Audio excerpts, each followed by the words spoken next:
So the Serpent. How is it going to run? What happens in this campaign? What's likely to occur that you as a GM need to be aware of? Where are your players going to trip you up? And how are you going to use the way the campaign has been written to create a really special set of experiences for your players? Now, the premise is that the player characters have been asked or hired to assist in the establishment of a mining enterprise on a remote planet in a system that doesn't really have much trade.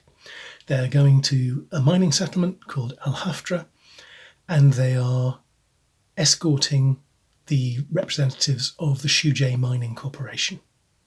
Shujay Mining Corporation is a bunch of shareholders who've hired 3 people, and they're throwing in a load of risk capital. This is not a big organisation behind the player characters, and it's really high risk, and everyone knows it. The player characters can get involved as negotiators, as merchants. They can trade on their own account if they want. This is the kind of thing where usually in science fiction games it's easy to get the mercenaries and the agents involved. Actually here you can have merchants or people with commercial contacts told to go and help setting up a business venture. Okay.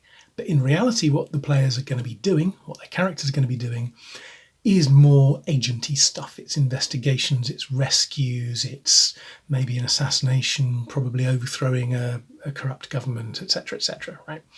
But you have a way in for merchants just as much as for mercenaries or agents. So we start off with the player characters arriving in system, and very close by they approach a broadcast station. The shareholders of the Shujay Mining Corporation get on well with the shareholders of the broadcast station and have said, oh, the manager at the broadcast station will give you a briefing about, what's happening in the system. You can get information from him. So we are replacing the idea of a very boring conversation between the players and the GM, where the GM says, here's objective information, and the players ask questions, with something you can role play through. The briefing is somebody who is in the situation, in the system, can give them first-hand information, and while the players are there, a military frigate turns up, delivers them the great news that this foreign navy is now in charge and they're going to be protected and they should be happy about this.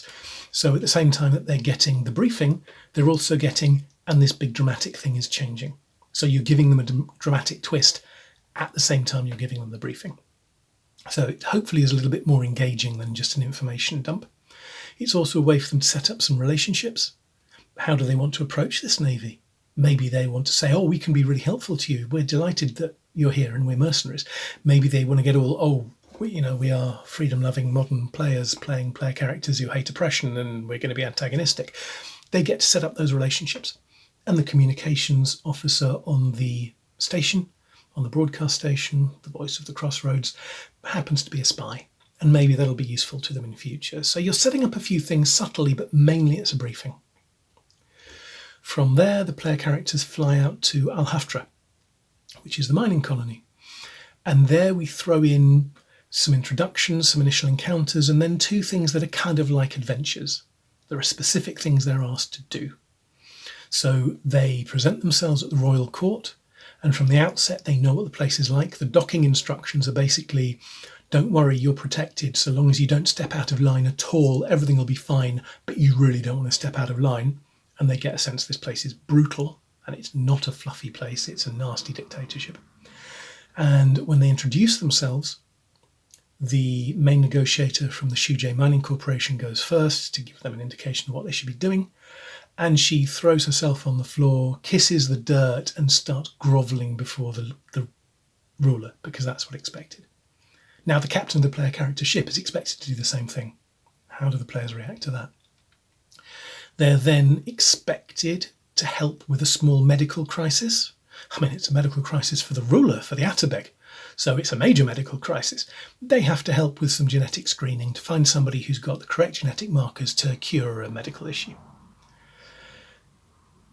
The person they find is a child. As soon as they bring that person back to the Atabeg's court, the child is murdered in order to create the fastest, most effective possible cure. Right? They could have taken longer and researched based on the genetic material, but they just took the straight, direct route of murdering the child. And unless you want to dial it back to save your players' sensitivities, the players are now sitting there with a corpse of a 9-year-old child with the top of his head missing. And it's their fault, because they brought that kid to their settlement. Okay? And the kid's sister freaks out and starts insulting the Atterbeg and is then condemned to death. And she asks the players to help. And all the time, the main negotiator from the Shujie Mining Corporation is going, we have to do business here. We cannot get involved. This should be emotionally challenging for the players. And the third thing that then happens after the introductions in the mining facility is they're asked to go and help a poet who lives in a small orbital station on an adjacent planet and seems to be having difficulties. Nothing to be concerned about at all. Ethically, they're not being set up here. They are helping a poet who is having mental difficulties, but there's a reason behind that. There's a mystery, and there's kind of a bug hunt. And all of these things, although, yes, the find the kid from the mining family and bring him back here, there's an ambush and they get a bit of a fight, and then they can investigate what was happening with the kid and so forth. And the poet, it's, what's causing her mental distress, and there's an investigation, and then they kill the creature that's dealing with it. These are fairly standard adventure structures, but what we're actually doing is we're creating emotional hooks. The important thing when you're running the campaign is that these initial introduction, death of the miner's child, likely execution of the miner's other child, and rescuing the poet, Asma, all of these things get the players heavily involved emotionally. Right? Modern liberal players who've been brought up with all men are created equal, endowed by their creator with inalienable rights, life, liberty, pursuit of happiness, freedom and justice for all, they do not want to throw themselves on the floor and kiss the earth and debase themselves in front of a ruler. We're pressing the players' buttons at this point. They will resent it. Excellent. If they bring the kid back from the mining family and he gets executed, they're going to feel complicit. It's not just that this is a brutal system with an obnoxious ruler with a really horrible advisor who's advising him to be even more obnoxious. It's that the players are kind of complicit in this already. And one of the playtest groups, they got suspicious of why they had to bring the kid. Right? They lied. They said they couldn't find him. They brought the genetic information back. They hid the kid on their ship.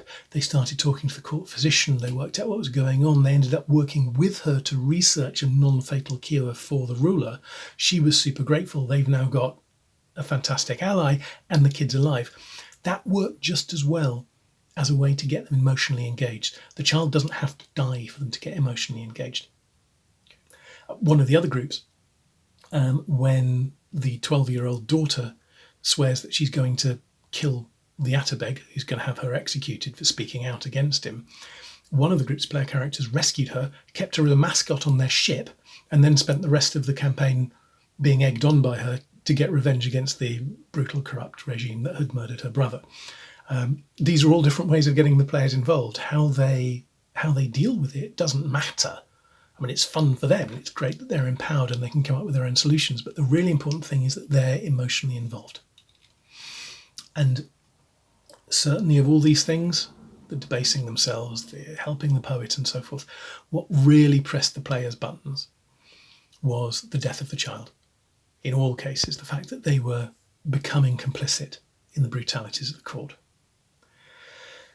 The poetess, or poet, Asma, when I wrote it, I was really pleased with myself for creating this terribly emotional, sentimental, romantic plot with her and the guy that she's in love with, and the angst and emotion that she feels and her guilt. And one of the groups of playtesters got really into it and empathetically started engaging with her and conjecturing about what was going on. And one of them really fast went, I don't think she wrote the poem that she's famous for. And I think that's got something to do with it. She got there really fast as a player.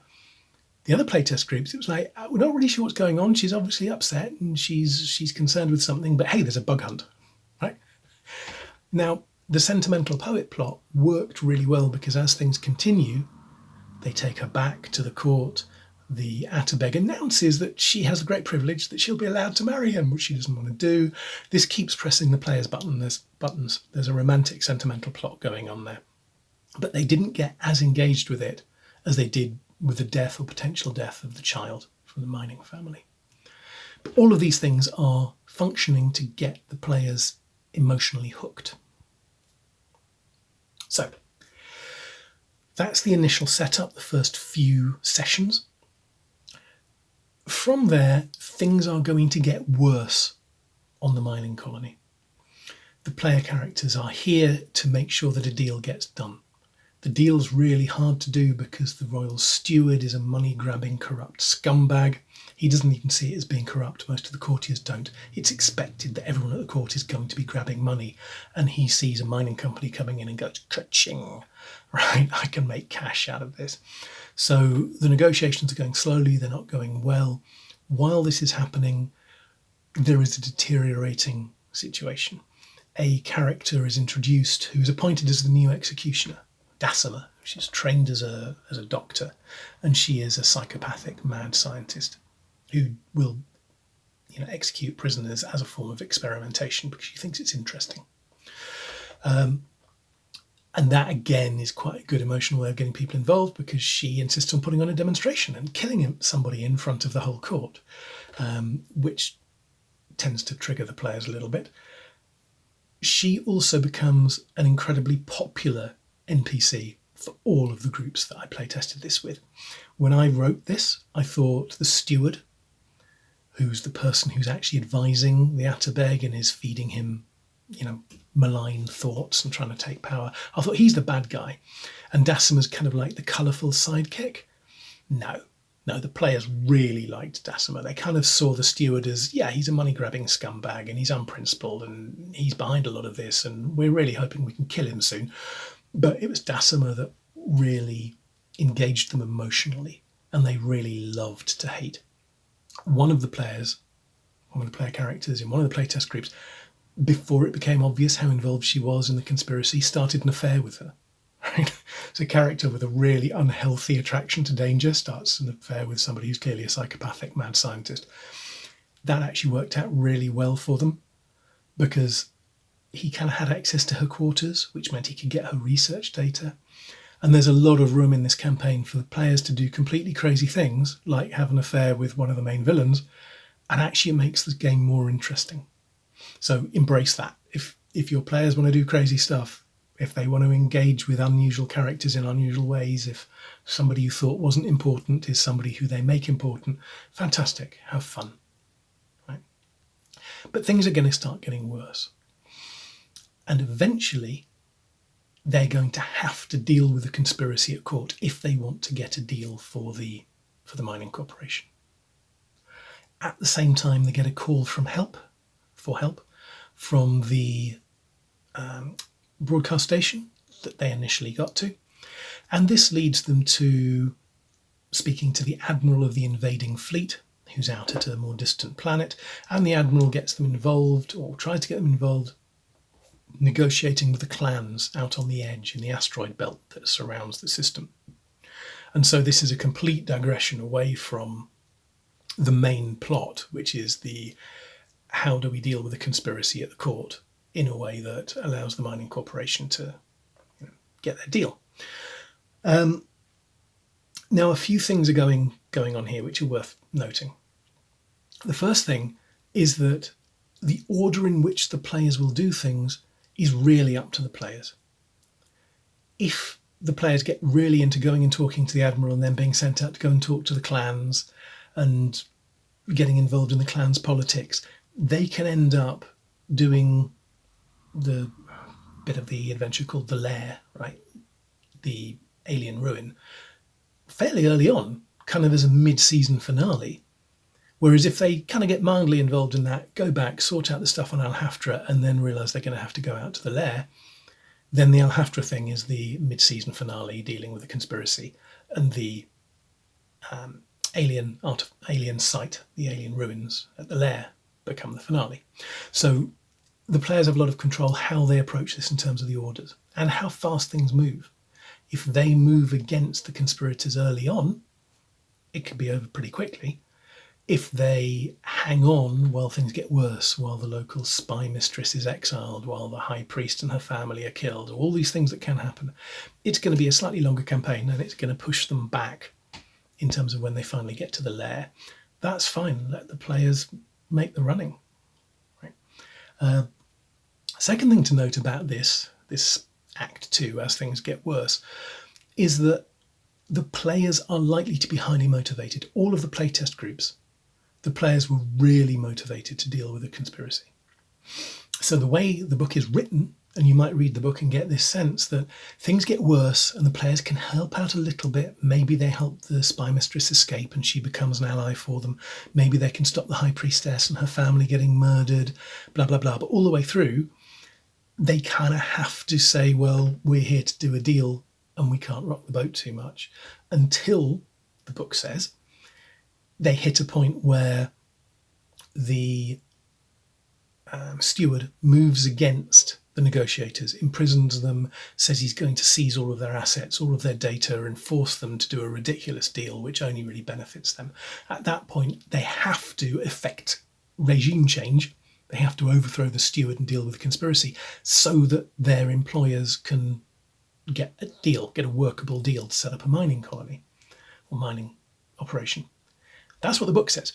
In reality, the playtest groups, the players never waited that long. I never had to use that device of having the steward move against the negotiators, because in every single case, the players were looking for an opportunity and an excuse to bring down the steward and Decima the executioner. So, for example, in one case, one of them went straight to the admiral of the invading fleet and said, Al-Haftra is loyal to your queen, yes? Except there's a conspiracy afoot to mentally enslave and render incapable the Atabeg. Right? There is a conspiracy against your queen's vassal. Right? And, oh, by the way, if the conspirators get into power, I'm not sure they'll support you and your invasion fleet anymore, which jeopardizes your inflation. Just thought I'd mention that. At which point the admiral is like, brilliant, we need to deal with this. Thank you for bringing this to my attention. Here, have some resources and have some authority and go and deal with it. And the players are now effectively working for the admiral to bring down the conspiracy. And all of the groups handled this differently because they all had different reasons to care. The ones who are outraged by the injustice of murdering the child want to deal with the injustice. The ones who are more sentimental want to deal with the fate of the poet who's now being forced into a marriage that she doesn't want to be in, etc., etc., right? The ones who are really pious, like most science fiction player characters aren't. But if somebody is really pious, the fact that this crazy Atabeg is now going to have a massive statue of himself installed in the main temple should outrage them. There's loads of reasons for them to be outraged, and there's loads of people to be prompting them to deal with it. Once the spy mistress is exiled, she's totally going to be up for this. She's going to be up for getting herself back onto the planet and eliminating her rival, the steward, for example.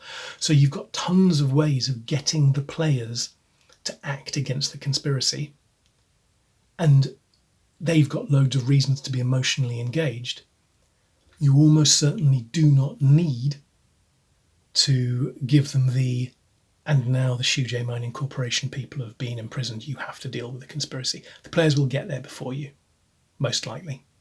That's just there as a backup. Okay.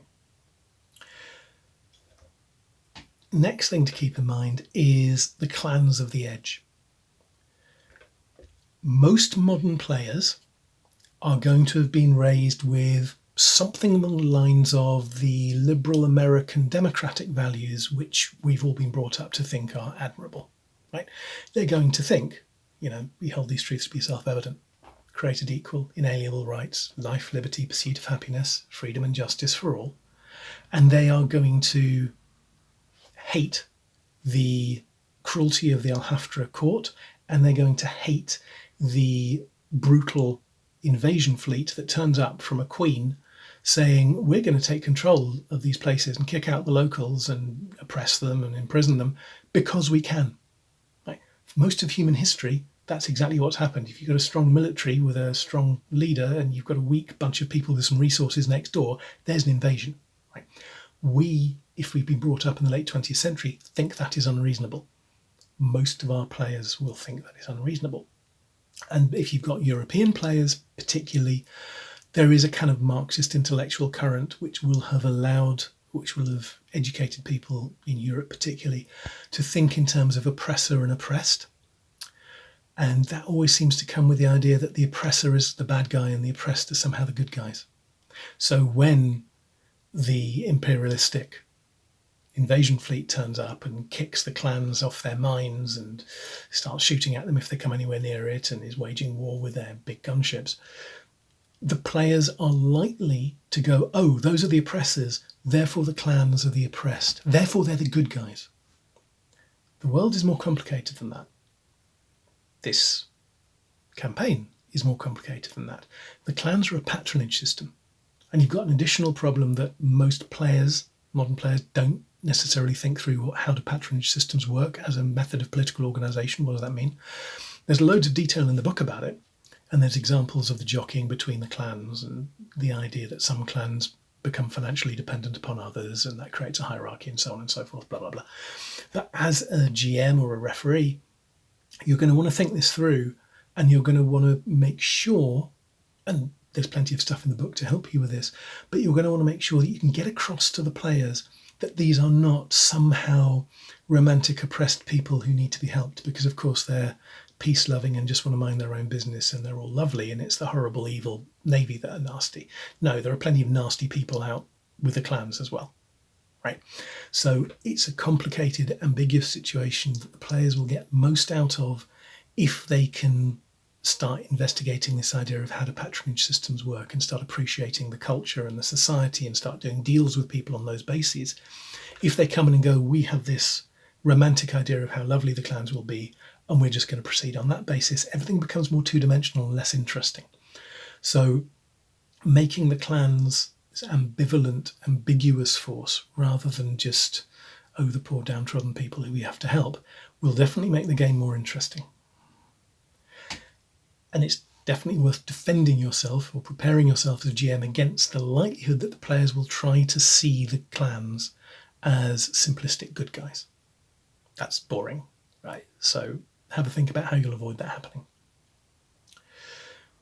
And the final thing, as we go through all of this process, through this sort of second stage, this second act, the other thing to keep in mind is that the players will do crazy stuff.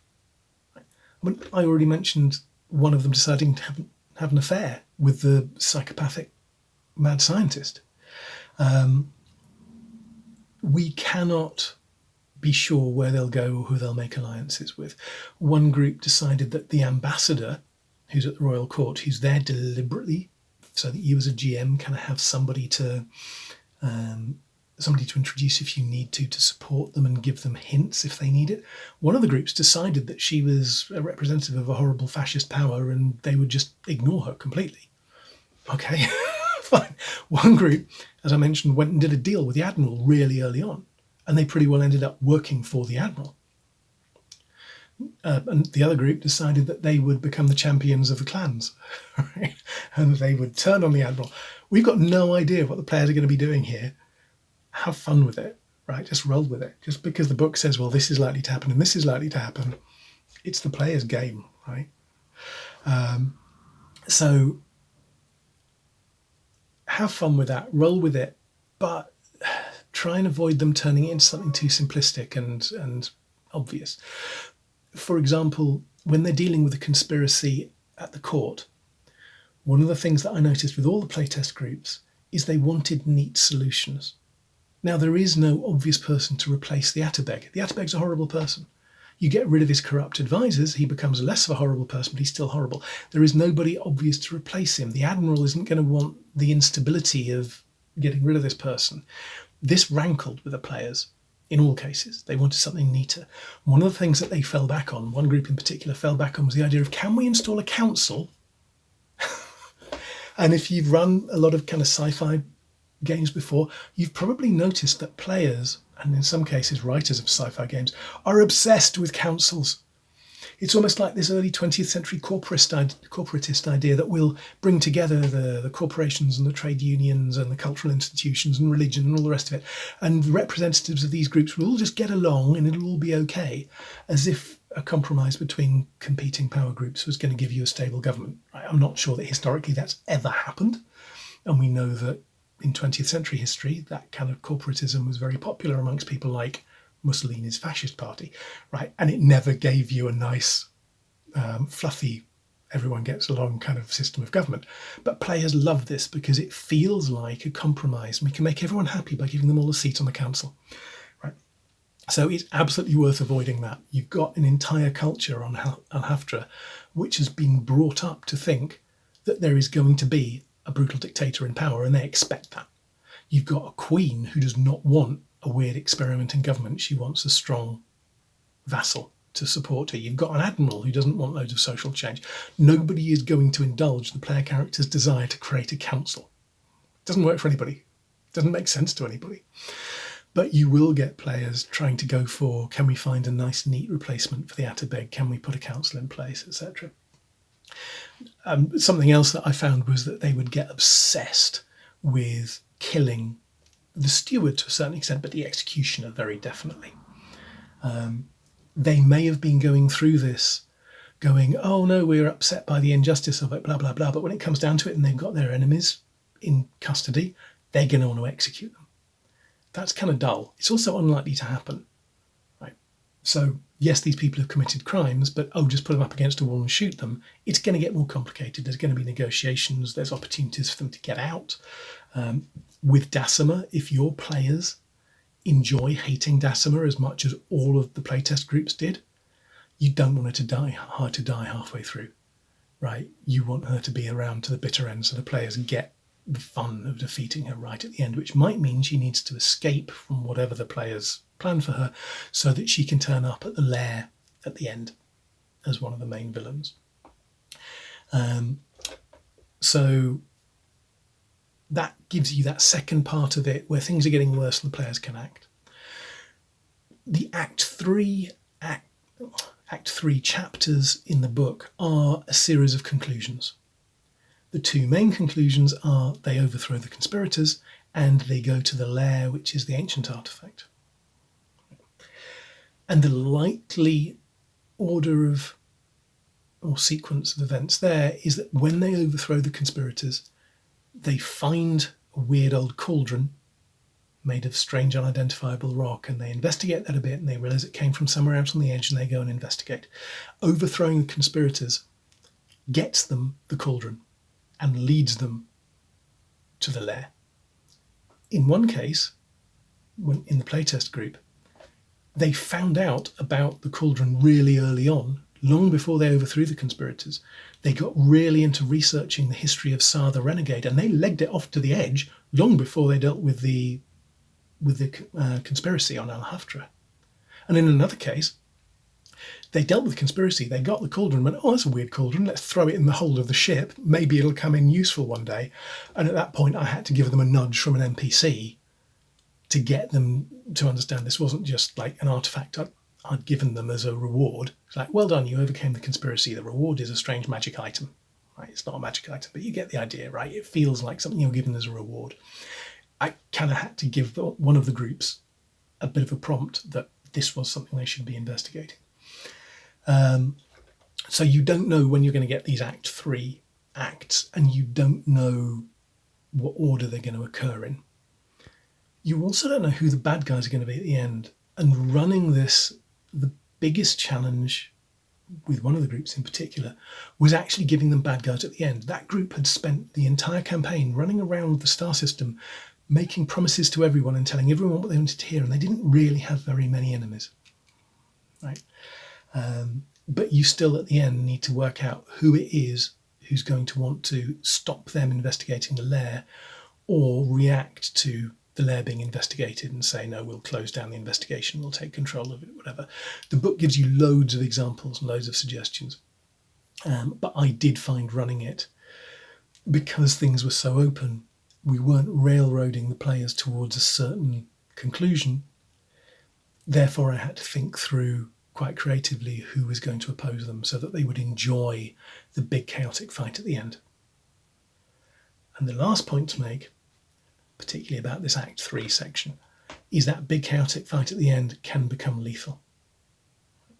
One of the playtest groups, I found myself starting our final session pretty well with my head in my hands, just going, oh my God, they're all going to die. And there is a real danger because you've got so many enemies. You've got 3 different factions that they're fighting at this point. And if they screw up and they start using explosives or they're careless with their automatic fire or whatever it is, more and more of the biotech creations from the lair are going to start coming out, and they're going to start being aggressive with the players and with everybody else. So the players really have to understand this is a running away encounter, and there is always the fear that the players will just unleash more and more of these biotech creations, and then they won't get the hint and run away. So as a GM, without making the players feeling railroaded, they need to understand the level of the danger. This isn't just a few creatures that they can kill and then they can get back to investigating the lair. And I think that was possibly the most challenging part of the adventure, of the campaign to run, was that last section at the lair. So as you go through the campaign, you've got different things that you need to focus on. Initially, it's just a question of making sure that you're getting the players highly emotionally engaged. In playtest, that was never a problem.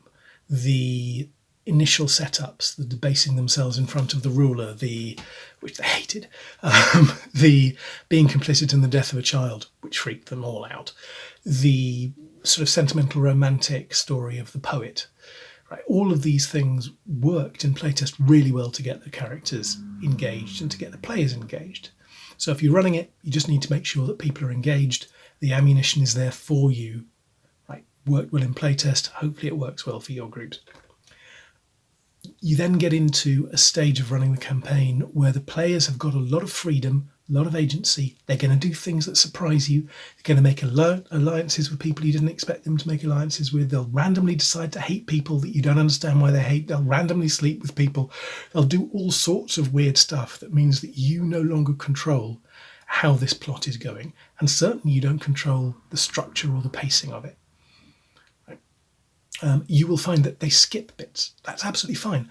Most of the playtest groups never got to the point where they had to rescue the High Priestess, because the conspirators never got to the point where they were actually going to execute her, because the player characters had stopped them before that. Most of the playtest groups never did the clinic towards the end. Right? The clinic in Act 3 is, yes, a big sort of zombie-style survival, get the information, avoid the horde kind of adventure. But it only really exists to give the player characters the coordinates of the lair. And if they've got those coordinates by other means, they're not going to do the clinic. That's fine. You don't have to worry if they're going to skip chapters. You don't have to worry if they approach things completely bizarrely and differently. Have fun. That's the point. Then the third thing is that encounter at the lair. You want to make sure that that is a climactic encounter, and also foiling the conspiracy as a climactic encounter. Both of these should be big set pieces, but they should be fun, but dangerous, but comprehensible. And particularly the lair, that is a challenge for you as a GM, that you're going to want to make sure that the enemies that are there make sense, that the players understand the level of danger that they're facing, that the whole thing feels completely chaotic and out of control, and oh my God, we could die at any time. But unless you're running this in a kind of alien movie style where you expect most people to die, right, which isn't how you would normally run this kind of campaign, unless you're doing something like that, you want them to feel that they could get slaughtered at any time, but you do actually want them to get out.